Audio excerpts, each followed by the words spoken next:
What if you could dominate with a single word, or even better, a simple gesture? Slave positions can accomplish just that, and in this video, you'll learn a set of basic slave positions and how to use them to maximize the sexual tension and erotic power gap in your Dom-Sub relationship.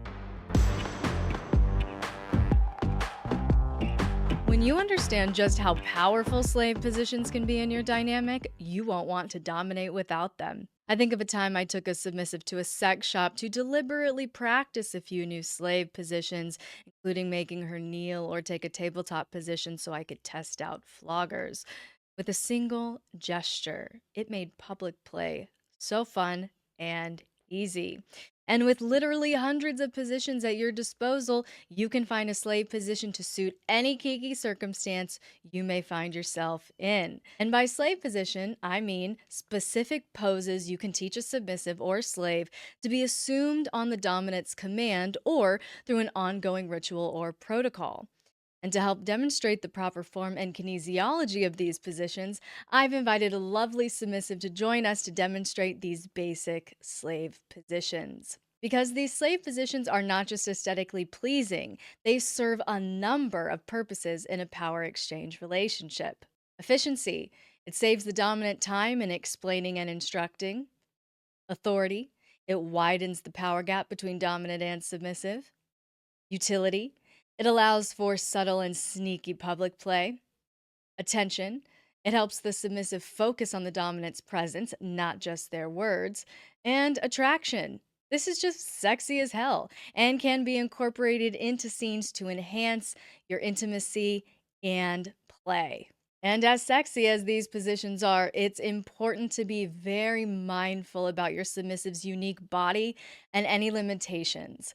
As a former personal trainer, I approach slave positions with a great deal of focus on kinesiology because some of these positions can be very strenuous. Some submissives have injuries, disabilities, or other physical restrictions that will prevent them from assuming certain positions.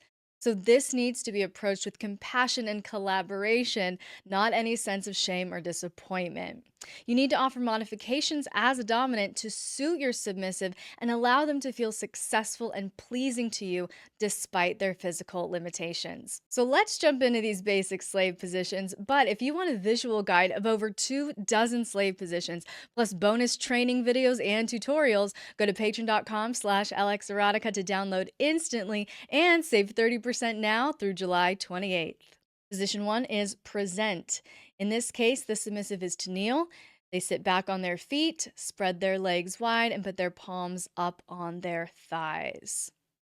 Position 2, expose.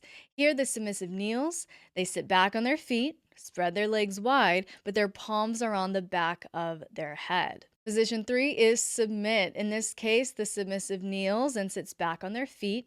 They spread their legs wide, but this time they stretch forward with their forehead on the floor.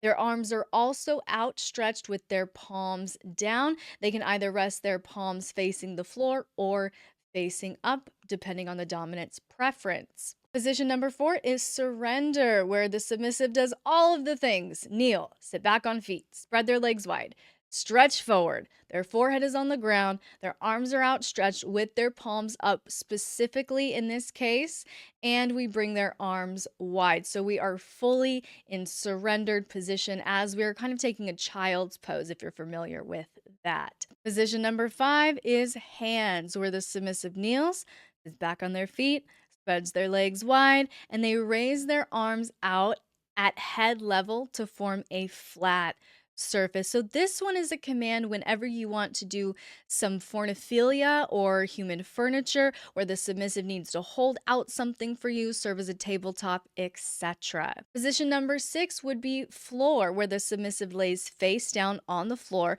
with their cheek to the ground, and then they cross their wrists behind their back.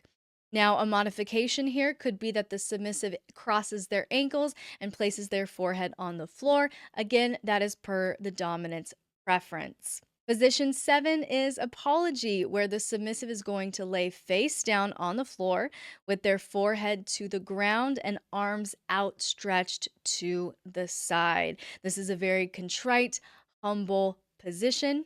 Position number 8 is called wait. And in this case, the submissive is going to stand with their legs apart and put their hands in a box shape behind their back.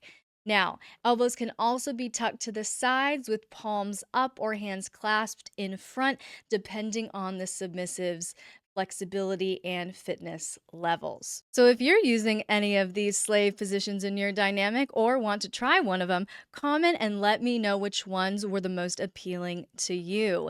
Be sure to like this video, subscribe, and share it with a kinky friend, and I look forward to seeing you in the next video.